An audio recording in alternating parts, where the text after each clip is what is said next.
ओम नमो भगवते वासुदेवाय। ओम नमो भगवते वासुदेवाय। ओम नमो भगवते वासुदेवाय। ओम नमो भगवते वासुदेवाय। ओम नमो भगवते वासुदेवाय। ओम नमो भगवते वासुदेवाय।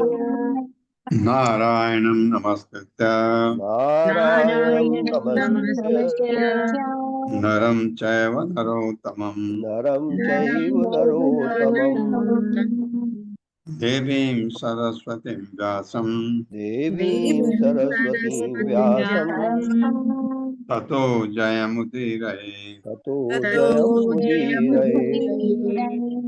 नष्टप्रायेषु भद्रेषु नष्टप्रायेषु भद्रेषु नित्यं भागवत सेवया नित्यं भागवत सेवया। भगवते उत्तम श्लोके भगवते श्लोके भक्तिर्भवति नैष्ठिकी। भक्तिर्भवति नैष्ठी। 32वें श्लोक से आगे बढ़ते हैं। हरे कृष्णा दंडवत नाम कुछ। हरे कृष्ण प्रभु जी। पल्लवी माता जी को पोस्ट हरे बना। कृष्ण प्रभु। अरे वाह, पल्लवी माता जी का स्वागत है। धन्यवाद प्रभु जी।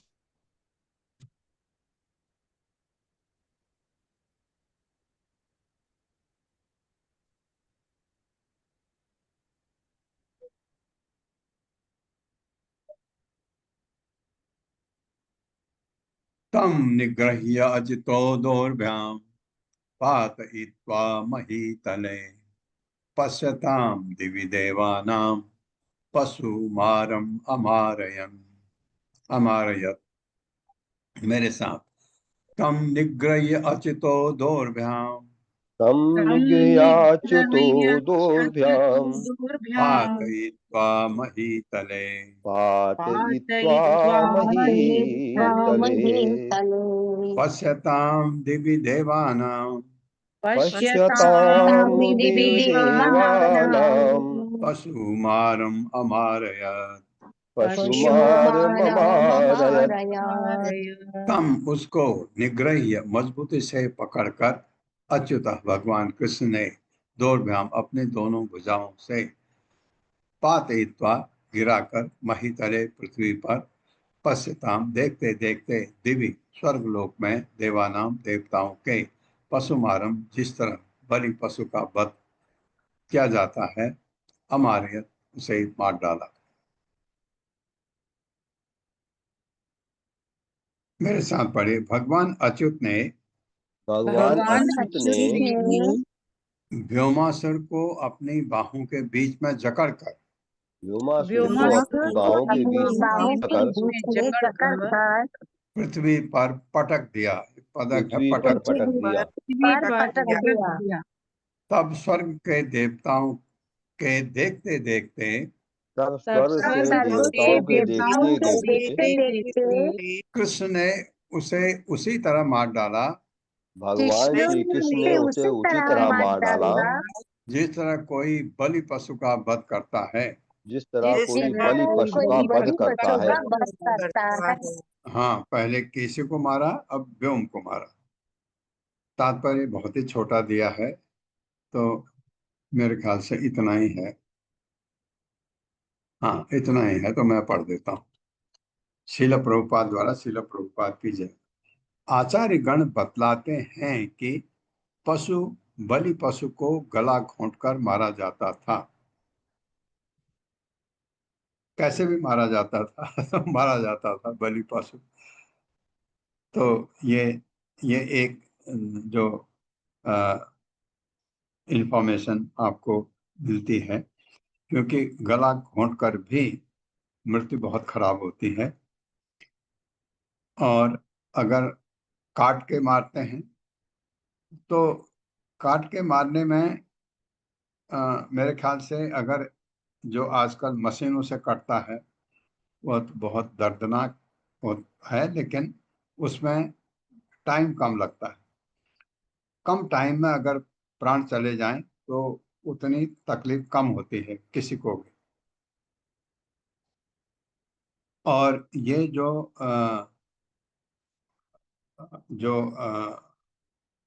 उसको क्या बोलते हैं, एक तो झटका, एक हलाल हलाल।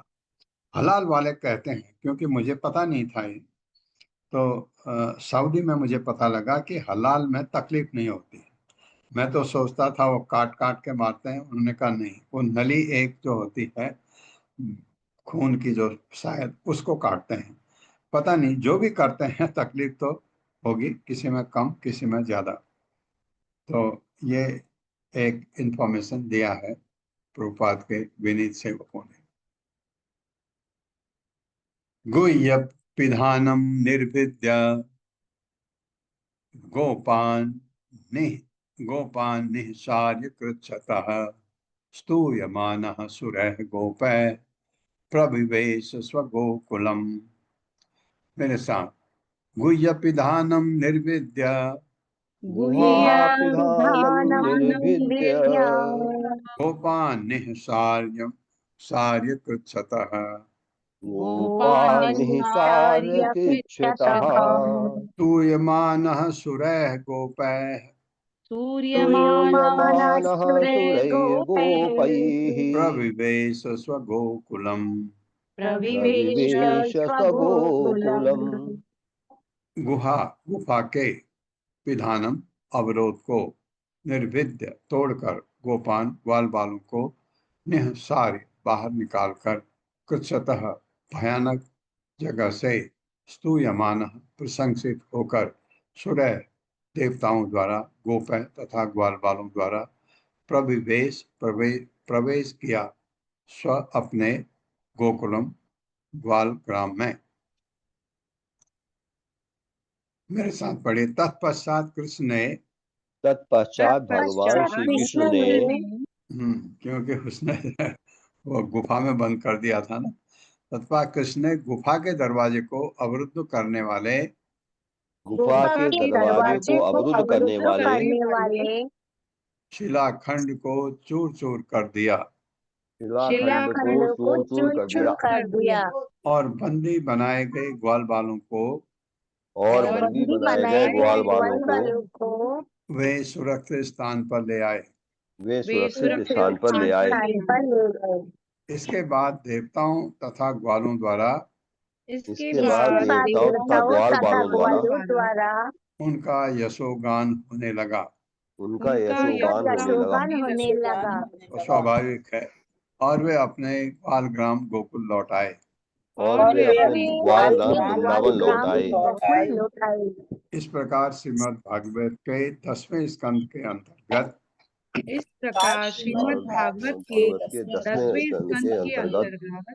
केशी तथा व्योम असुरों का वध नामक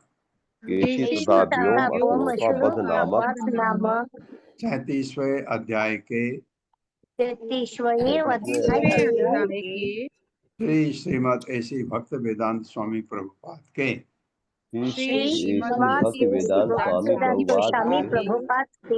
विनीत सेवकों द्वारा रचित तात्पर्य पूर्ण हुए।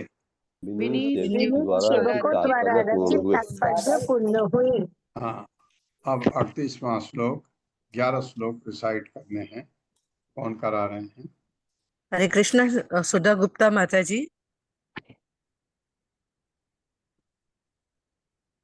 हरे कृष्ण सुधा गुप्ता माता जी, आप रिसाइट कर रहे हैं ना?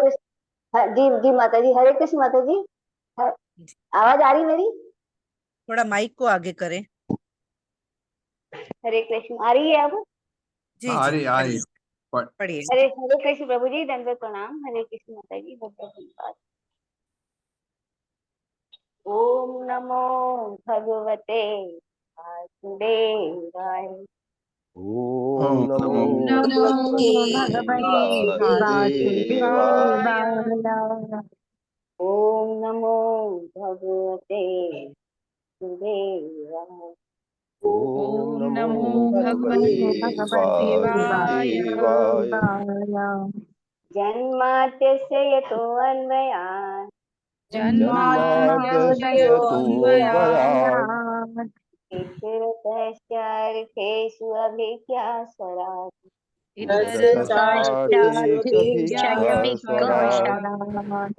तेने ब्रह्महृदाय आदिकवये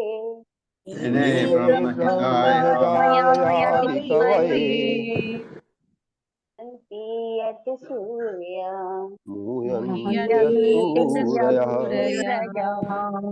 तेजो वारिमृदां यथा विनिमयो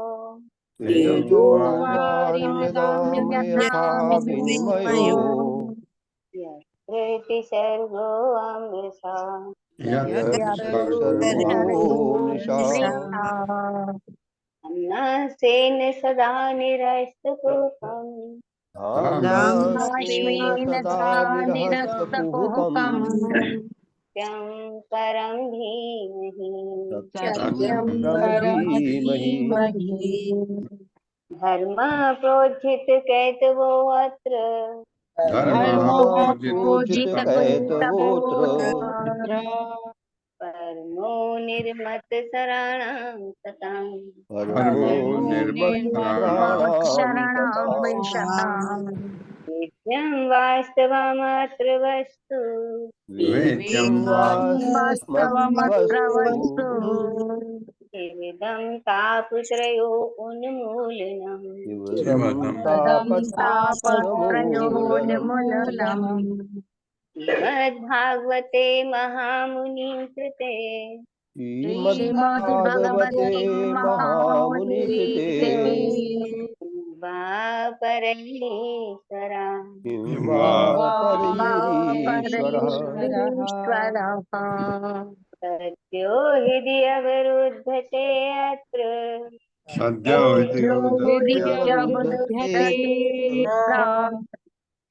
ईशुशुशुभि तत्क्षणात्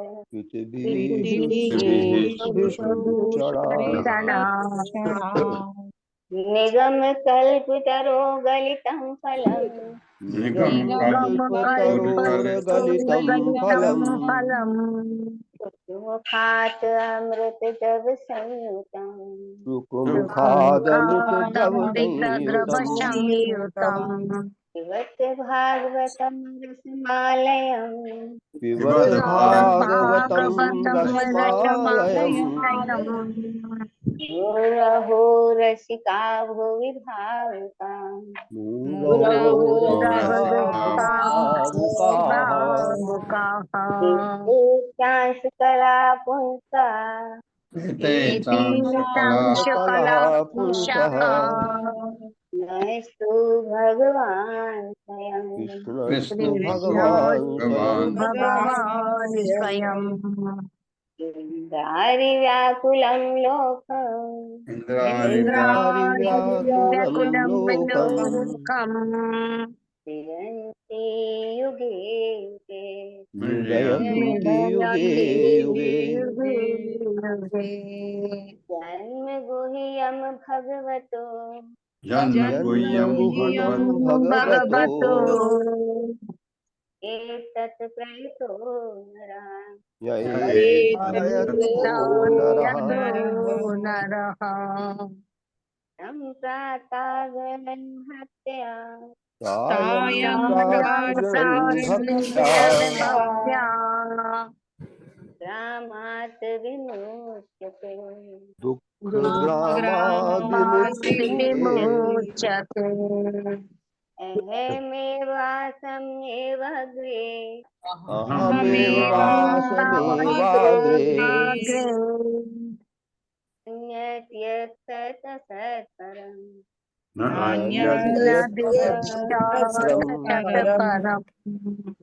चातहं यतेतच्च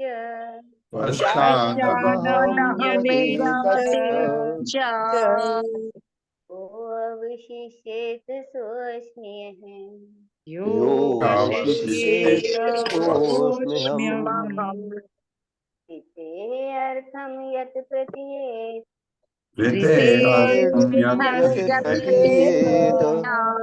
प्रतीयेत च आत्मनि न प्रतीयेत चात्मनि विद्यात् आत्मनो मायाम् तद्विद्यादात्मनो मायाम् आभासो यथा तमाम् यथा भासो यथा तमः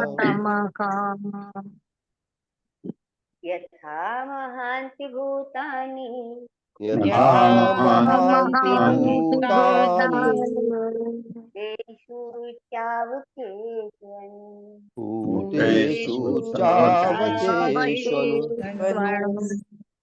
इष्टानि अप्रविष्टानि प्रविष्टान्यप्रविष्टानि तेषु न तेषु तथा तथा तेषु तावदेव जिज्ञास्यम् एतावदेव जिज्ञास्यम् जिज्ञासुनात्मनः तत्त्वजिज्ञासुनात्मनः अन्वयव्यतिरेकाभ्याम् अन्वयव्यतिरेकाभ्याम् यत् स्यात् सर्वत्र सर्वदा यत्सात् यत्स्यात् सर्वत्र सर्वत्र सर्वदा स्वयम्भू नारदा शम्भो स्वयंभू नारद शंभु नारदः शम्भो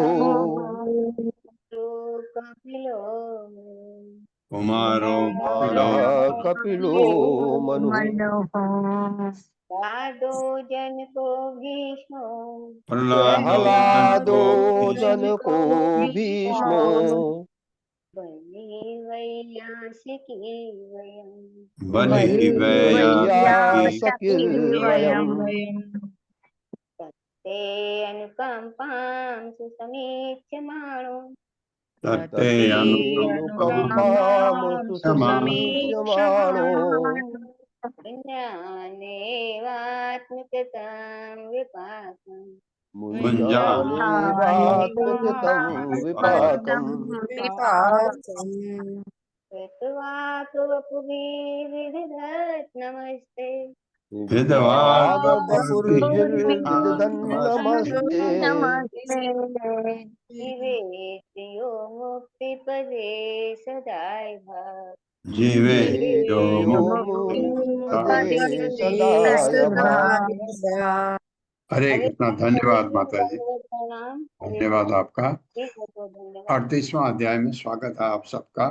वृंदावन में अक्रूर का आगमन ये बड़ा इंटरेस्टिंग है अक्रूर का, क्योंकि अक्रूर को गोपियां बिल्कुल लाइक नहीं करते, क्योंकि भगवान कृष्ण को वृंदावन से उठा लाए थे।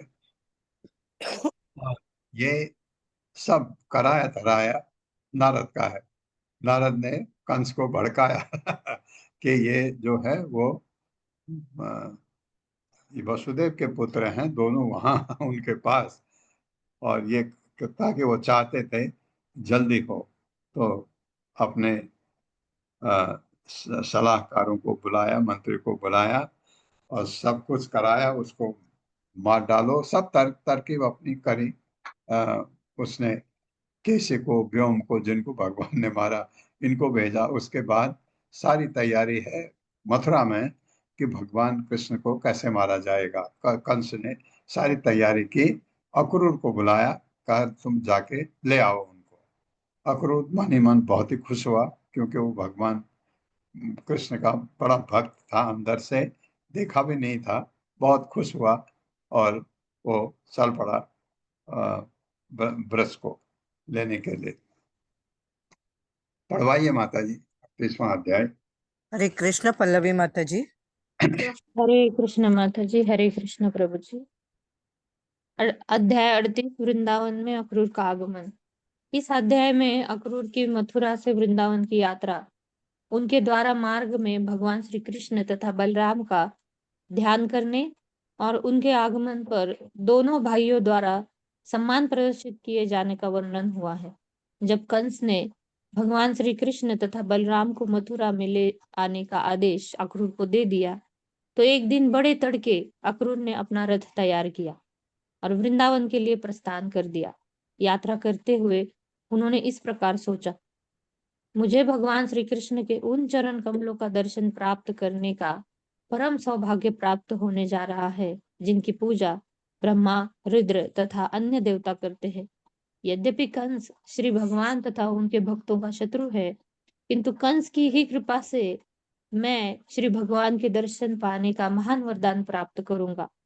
जब मैं उनके चरण कमलों को पहले पहल देखूंगा, तो मेरे सारे पाप तुरंत नष्ट हो जाएंगे। तब मैं अपने रथ से उतरकर भगवान श्री कृष्ण तथा बलराम के पैरों पर गिर पड़ूंगा। और यद्यपि मुझे कंस द्वारा भेजा गया है, किंतु तो भी सर्वज्ञ श्री कृष्ण निश्चय ही मेरे प्रति शत्रु भाव नहीं रखेंगे। अक्रूर इस तरह मन ही मन सोचते हुए सूर्यास्त के समय वृंदावन आ पहुंचे। वे अपने रथ से एक चारागाह में उतर पड़े और भाव विभोर होकर धूल में लौटने लगे। तब अक्रूर ब्रज की ओर बढ़े। जब उन्होंने भगवान श्री कृष्ण तथा बलराम को देखा तो वे उनके चरण कमलों में गिर पड़े और दोनों भाइयों ने उनका आलिंगन किया।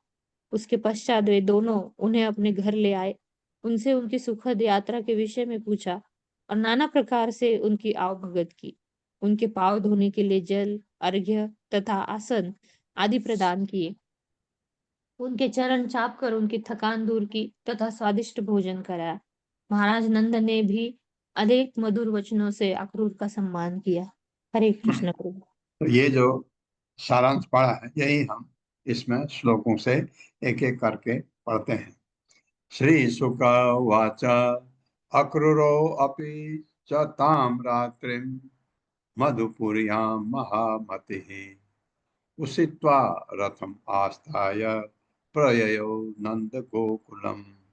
मेरे साथ श्री शुक उवाच श्रीशुक उवाच अक्रूरो अपि च तां रात्रिं अक्रूरोऽपि च तां रात्रिं मधुपुर्यां महामतिः मधुपुर्यां महामतिः उषित्वा रथम आस्थाय उषित्वा रथमास्थाय प्रययौ नंदगोकुलम्। प्रययौ नन्दगोकुलम्। श्री शुक उवाच सुखदेव गोस्वामी ने कहा अक्रूर अक्रूर अपि च तथा ताम उस रात मधुपुरियाम मथुरा नगरी को मधुपुरी भी कहते हैं महामति उच्च विचार वाला उषित्वा रहकर रथम अपना रथ आस्था है चढ़कर प्रययो रवाना हुआ नंद गोकुलम नंद महाराज के ग्वाल ग्राम के लिए। हाँ, गोकुल से एक्चुअली वो ब्रज आ चुके हैं बट गोकुल अगल बगल ही है। सुखदेव गोस्वामी ने कहा मेरे साथ पढ़िए। श्री सुखदेव गोस्वामी ने कहा महामति अक्रूर ने महामति अक्रूर ने वह रात मथुरा में बिताई। वो रात मथुरा में बिताई। हाँ, कौन सी रात? जब उसको कंस ने कहा तुम जाके ले आओ। कुछ दिन ही दूसरे सुबह आया और तब अपने रथ पर सवार होकर और तब अपने रथ सवार होकर नंद महाराज के ग्वाल ग्राम के लिए रवाना हुए। नंद महाराज ग्वाल ग्राम के लिए रवाना हुए। तात्पर्य माता है। हरे कृष्णा राजेश्वरी माता जी। हरे कृष्णा माता जी। प्रभु जी दंडवत प्रणाम। सभी भक्तों को दंडवत प्रणाम। तात्पर्य श्री शिला प्रभुपाद जी के द्वारा श्री शिला प्रभुपाद जी की जय। कंस ने फाल्गुन मास के कृष्ण पक्ष की एकादशी के दिन अक्रूर को वृंदावन जाने का आदेश दिया। अक्रूर मथुरा में रात बिताकर अगले दिन तड़के ही रवाना हो गए। उसी दिन प्रातः श्री नारद मुनि ने वृंदावन के भगवान श्री कृष्ण की स्तुति की और दोपहर के बाद वहां व्योमासुर मारा गया। अक्रूर गोधूली बेला में श्री भगवान के ग्राम में प्रविष्ट हुए। ये और नारद भी भगवान को सब कुछ उनकी स्तुति की नारद ने और कहा आप तो ऐसा ऐसा करने जा रहे हैं, आपका धन्य है। आप ये नारद सब महिमा मंडित करके भगवान को नारद वापस चले गए। गच्छन् पथि महाभागो भगवती अम्बुज ईक्षणे भक्तिं पराम उपगत एवं एतद् अचिन्तयत्। मेरे साथ गच्छन् पथि महाभागो गच्छन् पथि महाभागो भगवती अम्बुज ईक्षणे भगवतम्बुजेक्षणे भक्तिं परम उपगत भक्तिं पराम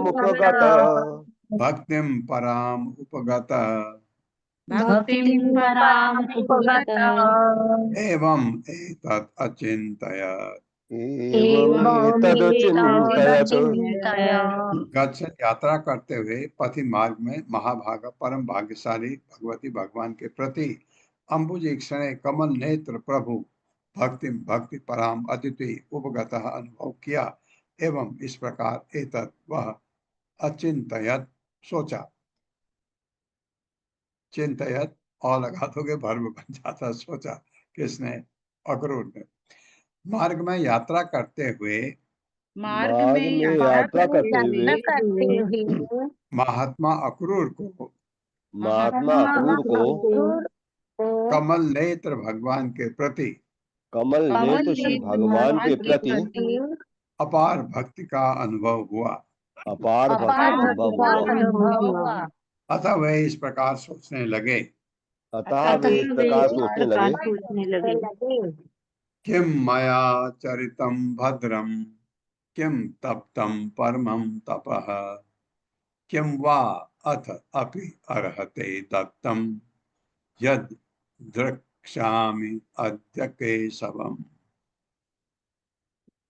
मेरे साथ, किम मया चरितम भद्रम, किम मया चरितम भद्रम, हाँ, किम मया आचरितम भद्रम, किम मया आचरितं भद्रं किम तप्तम परमं तपः किम तप्तम परमं तपः किम वा अथ अपि अर्हते दत्तम किम वाथाप्यर्हते दत्तम यद द्रक्ष्यामि अद्य केशवम्। यद द्रक्ष्याम्यद्य केशवम्। हाँ, एक दो आधा है, रो से मिलेगा, ध्रो बन जाएगा।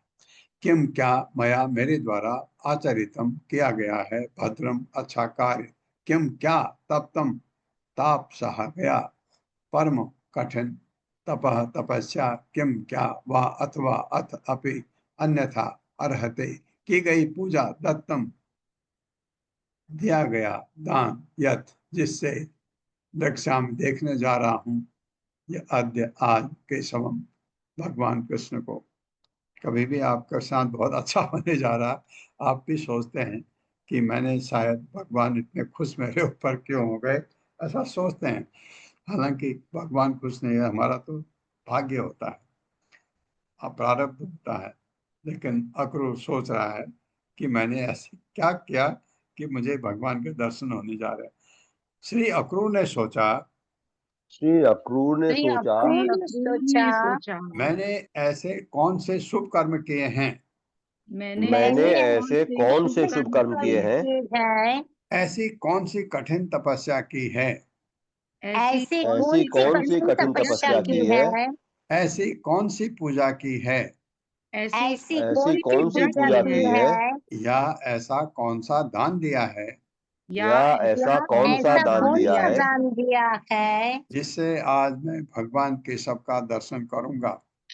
जिससे आज मैं भगवान केशव का दर्शन करूंगा। हाँ, इतना खुश अक्रूर मन ही मन ये सोचते गए।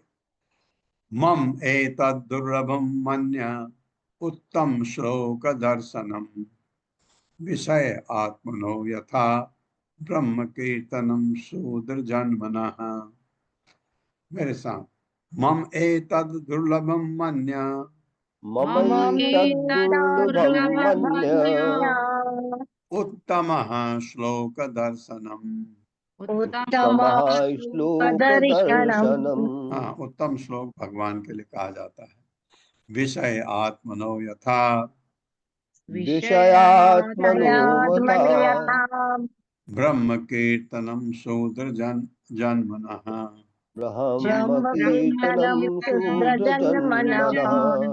मम मेरा, एतत् यह, दुर्लभम दुष्प्राप्य, मन्ने मानता हूँ, उत्तम श्लोक भगवान का जिनकी प्रशंसा उत्तम श्लोकों के द्वारा की जाती है, इसलिए उत्तम श्लोक कहते हैं भगवान। दर्शनम दर्शन, विषय आत्मनः विषय भोग में लिप्त रहने वाले के हेतु, यथा जिस तरह ब्रह्म वेदों का कीर्तनम कीर्तन, शूद्र निम्न श्रेणी का व्यक्ति, जन्मना जन्म से जन्मना। मेरे साथ, क्योंकि मैं विषय भोग में लीन रहने वाला, क्योंकि मैं विषय भोगों में लीन रहने वाला भौतिकतावादी व्यक्ति हूँ, भौतिकवादी व्यक्ति हूँ, अतः अपने लिए अतः अतः अपने लिए उत्तम श्लोक में स्तुति किए जाने वाले उत्तम उत्तम श्लोक में स्तुत किए जाने वाले भगवान का दर्शन करने का यह अवसर श्री भगवान का दर्शन करने का ये अवसर प्राप्त कर पाना प्राप्त कर पाना मैं उसी तरह कठिन समझता हूँ मैं उसी तरह कठिन समझता हूँ जिस तरह शूद्र के रूप में जन्मे व्यक्ति के लिए जिस तरह शूद्र के रूप में जन्मे व्यक्ति के लिए वैदिक मंत्रों के उच्चारण करने की अनुमति प्राप्त करना होता है। वैदिक मंत्रों के उच्चारण करने की अनुमति प्राप्त करना कठिन होता है। हाँ, कठिन होता है। तो ये भी मेरे लिए इतना कठिन है, तो मेरे कौन से अच्छे भाग्य हैं कि मुझे यह अवसर मिल रहा है। माँ एवं मम अधमस्य अपि शाद एव अच्युत दर्शनम ह्रियमाणः काल नद्या होना चाहिए। काल नद्या क्वचित तरति कश्चन। मेरे साथ, माँ एवं मम अधम अस्य अपि मयैवं ममाधमस्यापि माँ एवं मम अधमस्य अपि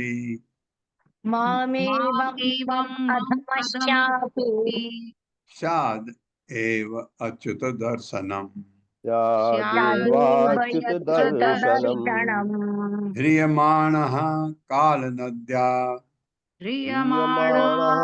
कालनद्या क्वचित तरति कश्चन। क्वचित् तरति कश्चन। माँ एवं मुझे ऐसा नहीं सोचना चाहिए, मम मुझ अधमस्य अधम का अपि भी शायद हो सकता है एवं निश्चय ही अच्युत का दर्शन ह्रियमाण खींचा जाकर काल समय की नदी के द्वारा क्वचित कभी तरति पार करने किनारे पा जाना है कश्चन कोई। मेरे साथ, किंतु बहुत हुआ हाँ, क्यों कह रहा है बहुत सोच लिया, छोड़ो इन विचारों को, छोड़ो इन विचारों को। आखिर मुझ जैसे पतित आत्मा को भी आखिर मुझ जैसे पतित आत्मा को भी अच्युत भगवान को देखने का अवसर प्राप्त हो सकता है। अच्युत भगवान को देखने का अवसर प्राप्त हो सकता है। हाँ, वैष्णव है अक्रूर, इसलिए ऐसा विचार मन में आता है। वैष्णव अपने को कभी भी उच्च नहीं समझता, क्यों अक्रूर पतित आत्मा नहीं है, आगे आपको बाद में पता लगेगा। लेकिन वो अपने को ऐसा सोच रहा है क्योंकि काल रूपी नदी के प्रवाह में बह रहे क्योंकि काल रूपी नदी के प्रवाह में बह रहे बद्ध आत्माओं में से कोई एक आत्मा तो कभी कभी किनारे तक पहुंच ही सकता है। कभी किनारे तक पहुंच ही सकता है। हाँ, इतने काल रूपी नदी में बह रहे हैं, कोई तो किनारे लग सकता है। शायद मैं किनारे लग चुका हूं, ऐसा मन में आ रहा है।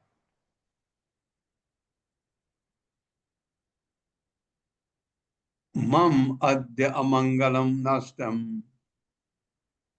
फलवान च एव मे भवः यत् नमस्ते भगवतो योगिधेय अंग्रि पंकजम। मेरे साथ, मम अद्य अमंगलम नष्टम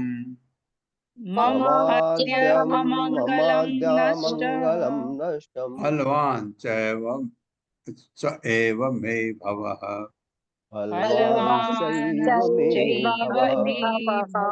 हाँ, ऐसा ही सोचना चाहिए जैसे ही सोच रहे हैं। यत् नमस्ते भगवतो योगिधेय अंग्रि पंकजम योगिध्येयाङ्गि पंकजम। मम मेरा अद्य आज अमंगलम अशुभ पाप कर्म नष्टम उन्मूलित हो गया आज मेरा कल्याण।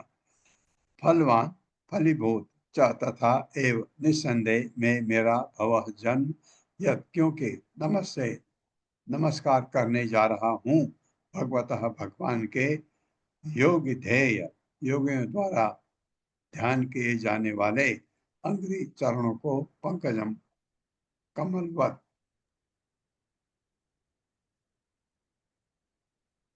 आज मेरे समस्त पाप कर्मों का उन्मूलन हो चुका है। आज मेरे समस्त पाप कर्मों का उन्मूलन हो चुका है और मेरा जन्म सफल हो गया है। और मेरा जन्म सफल हो गया है।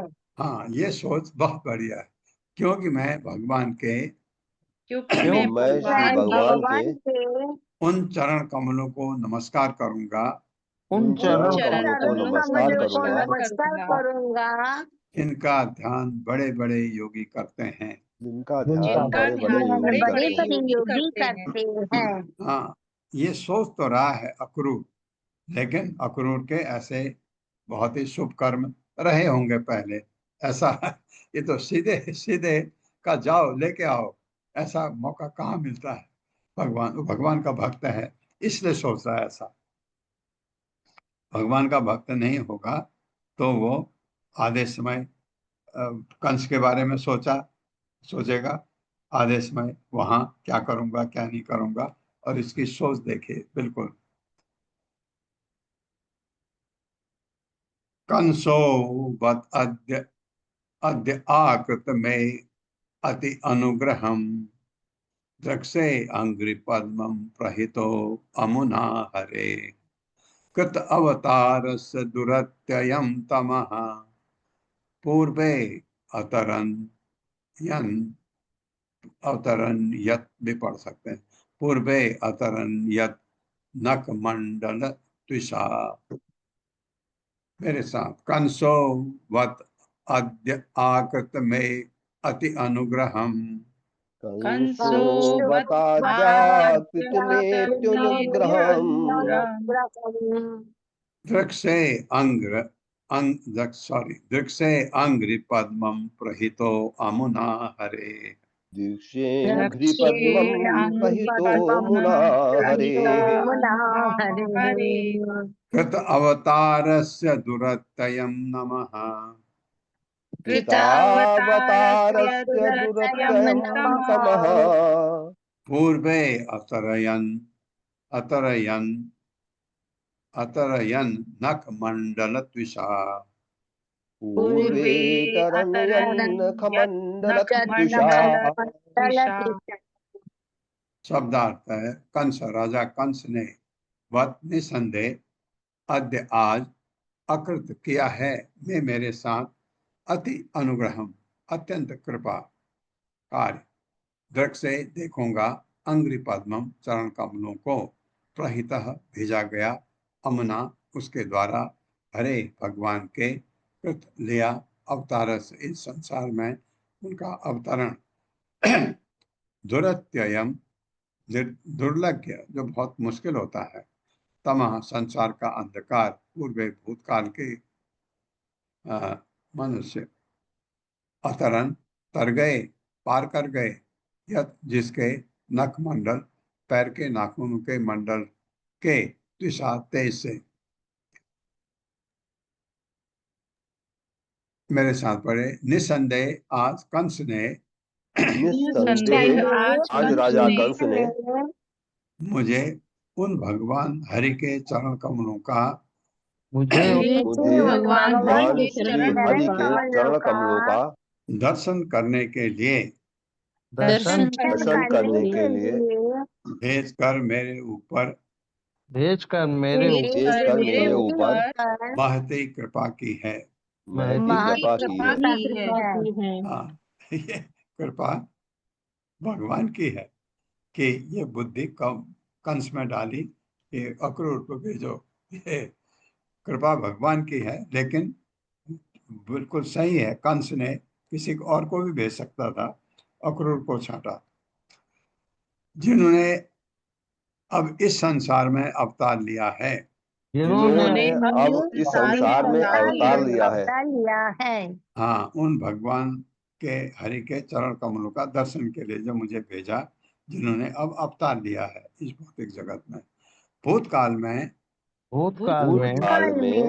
उनके चरण रखों के तेज से ही उनके चरण रखों के तेज से से ही ही इस भौतिक संसार के दुर्लभ अंधकार को इस भौतिक संसार के दुर्लभ अंधकार को अनेक आत्माओं ने पार करके मुक्ति प्राप्त की है। अनेक आत्माओं ने पार करके मुक्ति प्राप्त की है।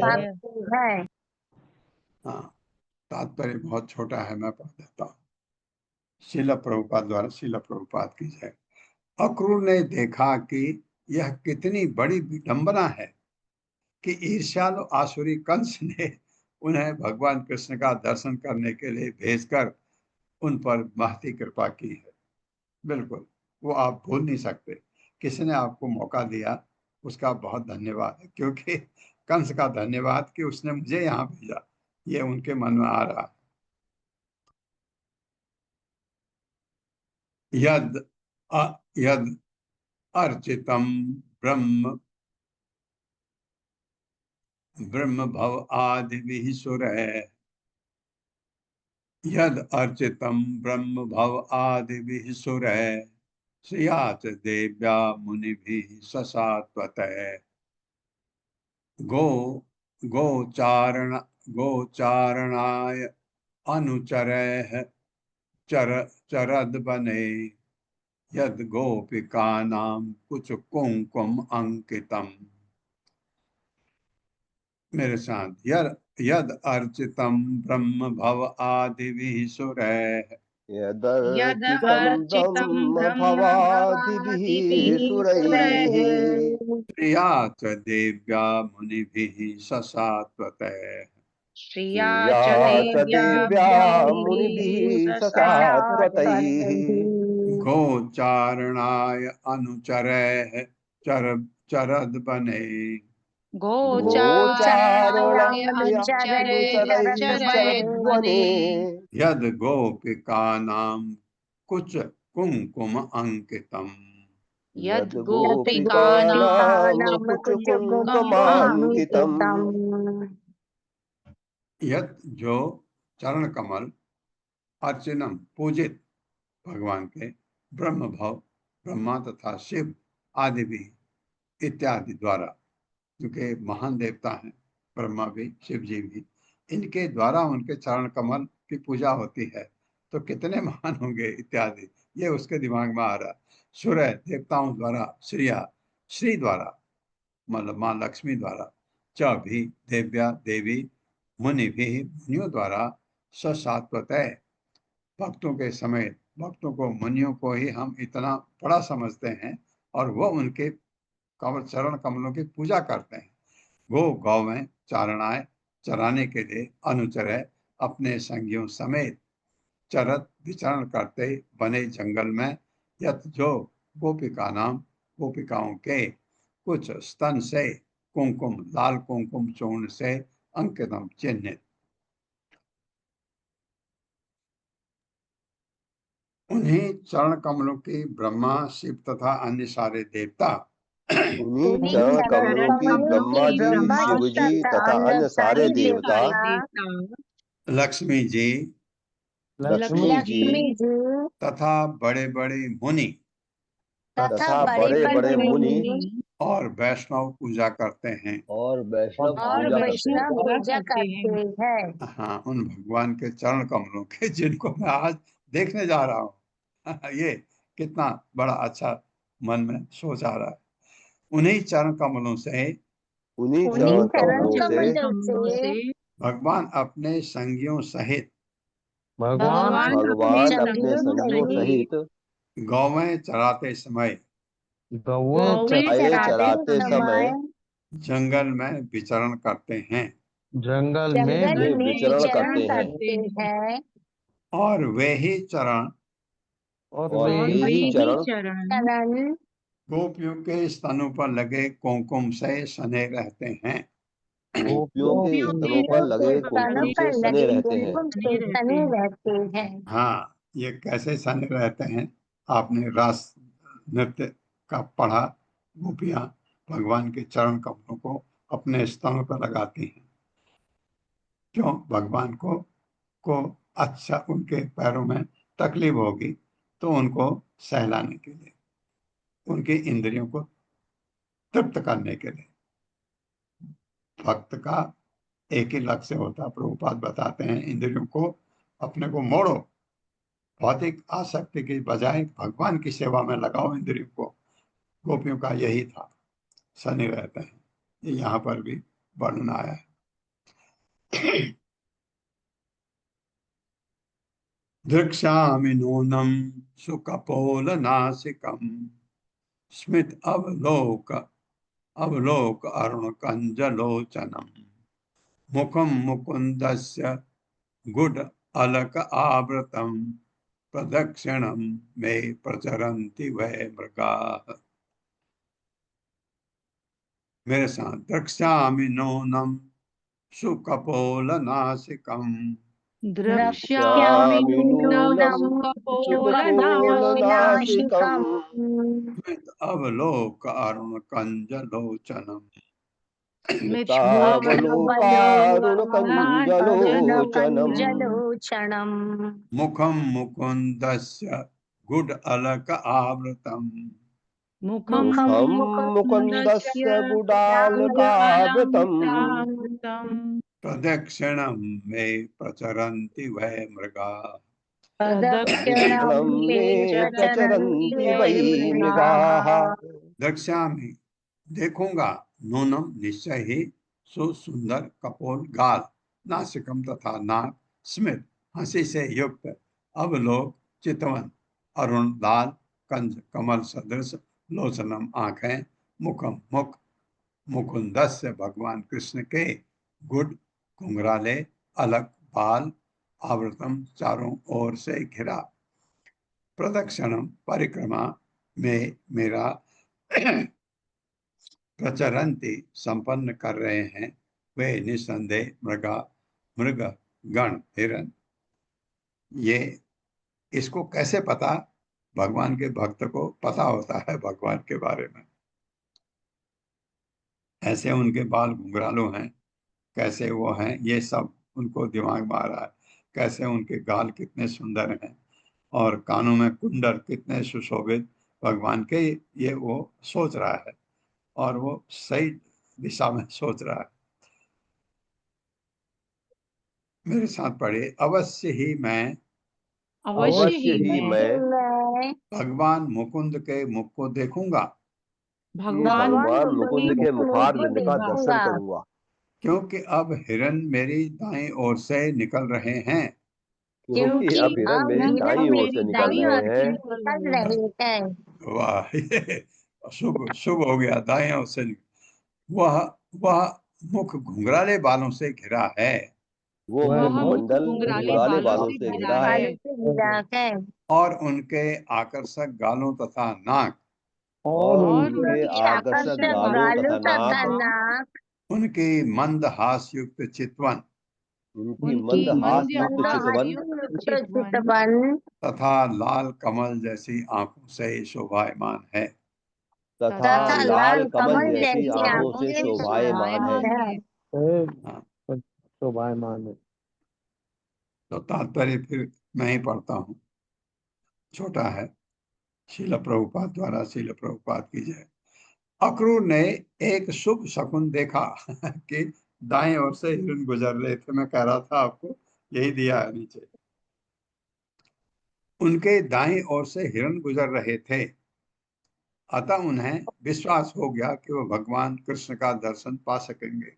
शुभ आता है कभी कभी ऐसा होता है। ये कुछ शकुन होते हैं, कुछ कभी कभी कुछ अपशकुन भी होते हैं, तो इसके लिए सब अच्छा ही अच्छा हो रहा है।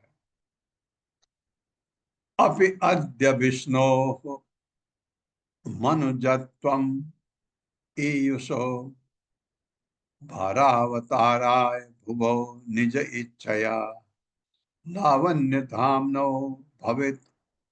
भविता उपलम्बनम।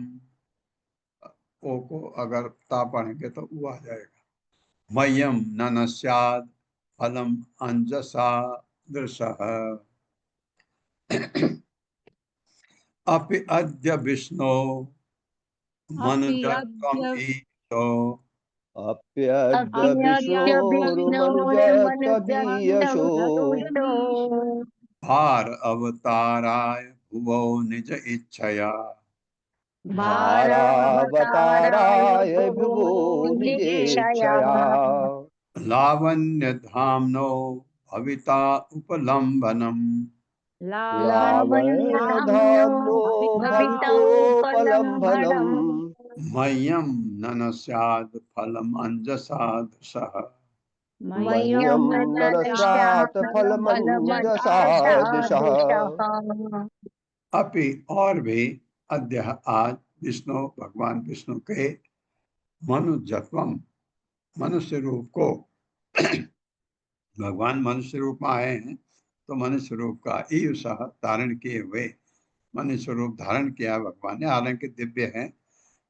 भार अवताराय कम करने के लिए भुवः पृथ्वी की निज अपनी इच्छा से लावण्य सौंदर्य के धामना धाम की भविता होगी उपलम्बनम अनुभूति मह्यम मेरे लिए न ऐसा नहीं है कि न शायद नहीं होएगा फलम फल अंजसा प्रत्यक्ष दृशः दर्शन का।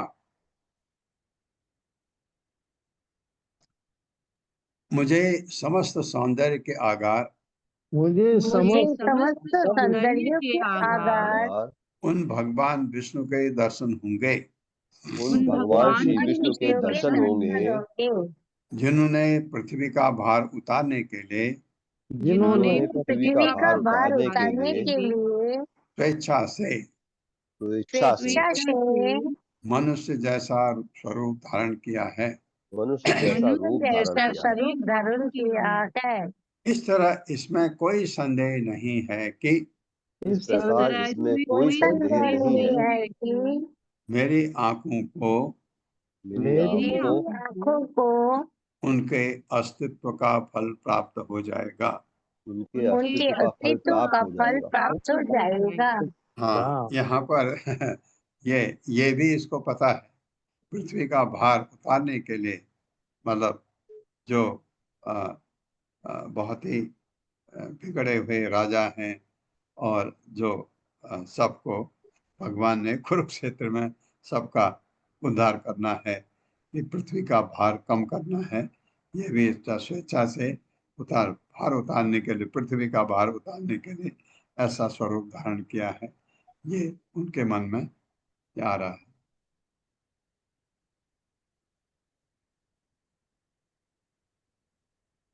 ओम अज्ञानतिमिरान्धस्य ज्ञानाञ्जनशलाकया चक्षुरुन्मिलितं तस्मै श्रीगुरुवे नमः। नमः विष्णुपादाय कृष्णपृष्ठाय भूतले श्रीमते भक्तिवेदांत स्वामिनिति नामिने। नमस्ते सरस्वती देवे गौरवाणी प्रचारिणे निर्विशेष शून्यवादी पाश्चात्य सतारिणे। जय हो श्री कृष्ण चैतन्य प्रभु नित्यानंद श्री अद्वैत गदाधर शिवासादि गौर भक्तवृंद। हरे कृष्णा कृष्ण कृष्ण हरे हरे, हरे राम राम राम हरे हरे। पल्लवी माता जी। हरे कृष्ण, दंडवत प्रणाम प्रभु जी। कुछ सेवा मेरी बाकी है क्या? बीच में हर्षा माता जी एक बार बोल रहे थे। हाँ, वो हमको कहाँ पढ़ा था, मेरे ख्याल से रास नृत्य में एक आध जगह आपका जरूरत पड़ा था। फिर मैंने वो विश्वनाथ चक्रवर्ती ठाकुर के कमेंट के लिए ना इवनिंग क्लास में हमारे स्मिता नागमोती माता हैं यूएस में, तो वो पढ़ती हैं, तो उनको कहा तो वो आ गई थी एक ही दिन लिया, क्योंकि हमारे जो मॉर्निंग क्लास होती है, अभी हमारी क्लास 9 बजे छूटती है और उनके वहाँ वो 12 बज जाते हैं रात के उस समय। तो इसलिए मैंने दूसरे दिन उनको नहीं बुलाया। आप एक काम 37वें अध्याय के जी चौथा श्लोक जरा उसको देखना। तो जी उसमें मैं उसको देखा कल, विश्वनाथ चक्रवर्ती ठाकुर ने उस पर कमेंट नहीं लिखा है जी ज्यादा, जैसा है वो उसमें कुछ आप उसको पढ़ के जरा कल देखना उसमें जी प्रभु जी। अगर माता जी उसमें लिखा गया है कि गरुड़ जो है वो कर्दमा मुनि के पुत्र हैं, तो वो कैसे है वो समझ में नहीं आ रहा है। ओके। कौन कौन कौन माता जी? गरुड़ गरुड़ गरुड़ का बारे में लिखा हुआ है ना प्रभु जी, नहीं नहीं, कर्दमा मुनि। गरुड़ दिति गरुड़ के कर्दमा दिति मुनि के के नहीं, गरुड़ जो है कश्यप के पुत्र है। हाँ हाँ वही, कश्यप। पर वहाँ कर्दमा मुनि लिखा हुआ है, इसके लिए समझ में हाँ, नहीं आ इससे रहा। वैसे कंफ्यूजन हुआ, जरा देखना। क्योंकि कल जी मैंने टटोला जो जो गरुड़ है, गरुड़ का वर्णन तो चल रहा है अभी इवनिंग वाले क्लास में। वो काली और गरुड़ का जो वर्णन है वहां पर है। तो मैंने कल देख करके उनको बताया था कि गरुड़ एक्चुअली कश्यप का पुत्र है, और कश्यप ने दिति आदिति से नहीं है, कोई कुछ और कोई उनकी पत्नी, उनकी तो बहुत सारी पत्नियां थी कश्यप। विनीता विनीता है प्रभु जी। विनीता, हाँ विनीता, विनीता के से। तो इसलिए क्योंकि गरुड़ को वैसे भगवान का वाहन है, तो महान आत्मा तो है ही है। तो उसमें आया था कि उसको विश्वनाथ चक्रवर्ती ठाकुर ने कहा कि जो ऋषि वहां थे, क्या नाम उनका? कर्दमा मुनि। नहीं, जो वहाँ इसमें यमुना में अपने लीन थे भक्ति में, उनका नाम हाँ। मुझे लग एनीवे। तो उन्होंने शाप दिया था गरुड़ को, तो यहाँ आएगा तो मर जाएगा, और ये पक्का है ऐसा करके। हाँ तो हाँ हाँ। तो तो उन्होंने विश्वनाथ चक्रवर्ती ठाकुर ने कहा, सौबरी मुनि ने दिया सौबरी, था हाँ हाँ सौबरी, चौबरी मुनि, हाँ। सौबरी मुनि थे। तो उनको कहा कि हालांकि सौबरी मुनि को वो श्राप का बाद में वो मिला था, उन्होंने बहुत सारे लड़कियों से शादी, कुछ ऐसा कुछ था उनका, हमने पढ़ा भी था भागवतम में। तो विश्वनाथ चक्रवर्ती ठाकुर ने कहा दो गलतियां हुई उनसे। एक तो उन्होंने गरुड़ को ललकारा, ये उनकी सबसे बड़ी गलती है, क्योंकि वो महान आत्मा है गरुड़। दूसरा, उन्होंने कहा उनको शाप दिया, उससे दो गलती बताई हैं उसमें, जो इवनिंग क्लास में चल रहा था, कल मैं पढ़ रहा था। तो कर्दमा लिखा हुआ है, कर्दमा मैंने कहा कि क्यों आया उधर करके, शायद कश्यप है वो, कर्दमा गलती से छपा होगा। तो देख लेना एक बार आप उसको, वही बात जी सर। ये है। हरे कृष्णा। और अक्रूर जी का मैंने कुछ 6 या 7 सेशन का क्लास थी एक बार, हाँ हाँ। तो भी मैंने बहुत सुंदर है अक्रूर की कथा। मतलब हम मंदिर में जाते हैं या फिर वृंदावन धाम जाना है हम्म या फिर द्वारका भी जा रहे हैं, भगवान के कोई भी धाम जाना है या फिर हम्म मंदिर ही कि चलो इस्कॉन का मंदिर है वहां जाना है, तो क्या भाव होना चाहिए हमारे मन में। जैसे अक्रूर जी सोच रहे हैं भगवान से मिलने से पहले ही उनका। और हाँ विश्वनाथ चक्रवर्ती ठाकुर जी यहाँ पर बहुत सुंदर बात लिखते हैं कि शुक्ल पक्ष के फाल्गुन मास की एकादशी थी। उस दिन सुबह कंस ने उनको जाने के लिए रथ भी दे दिया, नया रथ दे दिया कंस ने। नया अपना खुद का भी रथ नहीं दिया कंस ने, क्योंकि कंस को लगा कि शायद उसका भी प्लान था कंस का कि अच्छा अच्छा बोलकर कृष्ण बलराम को यहाँ पर लेकर आना, और इसीलिए अक्रूर जी को भेज तो देता है लेकिन हम्म नया रथ दे देता है, क्योंकि उसका रथ देखेंगे तो फिर ब्रजवासी जो है वो भेज नहीं पाएंगे कृष्ण बलराम को कंस का रथ देखकर, तो इसीलिए हाँ नया हाँ रथ दे देते हैं। और अक्रूर जी, एकादशी का दिन था तो पहले से भी ये साधना लोग करते थे भक्त लोग, और अभी भी हमारे कुछ भक्त हैं वो रात को जागरण करते हैं, एकादशी के दिन सोते नहीं कोई। तो हम्म अक्रूर जी पूरा रात वो भगवान का चिंतन किए, और दूसरे दिन सुबह सुबह ही यहाँ पर आया था प्रभुपाद जी ट्रांसलेशन में और श्लोक में भी आया था, तड़के से निकले फिर और कैसे? वो रात भर वो भगवान का स्मरण किए, वो एकादशी का पूरा व्रत का पालन किए और तड़के से निकले वहां से। और पूरे रास्ते में इतना मतलब मथुरा से वृंदावन इतना दूर नहीं है, फिर भी इतना देर लगा उनको। सुबह सुबह निकले और शाम को जब गोचारण लीला समाप्त हो रही थी तो शाम के वक्त पहुंचे, तो इतना समय क्यों लगा उनको? तो ये चिंतन की बात है, इतना समय क्यों लगा उनको, क्योंकि पूरा भगवान के बारे में। और वो प्रभु जी ये भी बोल रहे थे कि वो रास्ता भी भटक गए थे, अक्रूर जी इतना भगवान के चिंतन में वो डूबे हुए थे, हाँ हाँ रास्ता हाँ, भटक ये हुआ होगा, ठीक कह रहे हैं आप, क्योंकि क्योंकि मथुरा और गोकुल के बीच में जगह इतने डिस्टेंस नहीं है कि दिन लग जाए, तो जी भटके होंगे। दूसरा वो सोच सोच के रुक भी गए होंगे कहीं पर, तो उनके जी बहुत ध्यान मग्न थे भगवान के बारे में, जिसको समाधि कहते हैं, उस तरह उनका मन लगा हुआ था भगवान की तरफ। ये बात मतलब हमें भी सीख मिलती है कि हम भी किस चेतना से हम भगवान के दर्शन करने जाए, मंदिर या फिर धाम कहीं भी जा रहे हैं। तो अक्रूर जी जो नौ विधा भक्ति में से एक ही साधन, एक विधि का पालन करके भगवत प्राप्ति कर लिए। तो हम्म सिर्फ भगवान का चिंतन इस तरह करने से, वंदन करने से कोई भगवत प्राप्ति कर सकता है। हम्म यहाँ पर विश्वनाथ चक्रवर्ती ठाकुर जी अक्रूर जी का भाव जो है वो दास्य भाव में लिख रहे हैं। अक्रूर जी भगवान के साथ दास्य भाव में जुड़े हुए थे। जी, प्रभु। हरे कृष्ण। हाँ ठीक है माता जी, दास्य भाव ही करें। हरे कृष्ण, आपका बहुत बहुत धन्यवाद माता जी। हरे कृष्ण। हरे कृष्णा प्रभु जी, दंडवत हरे प्रणाम, कृष्ण। सभी को दंडवत प्रणाम, बहुत बहुत हरे धन्यवाद। धन्यवाद हरे कृष्णा प्रभु जी, सादर चरण कृष्णा प्रभु जी, दंडवत दंडवत प्रणाम। प्रणाम।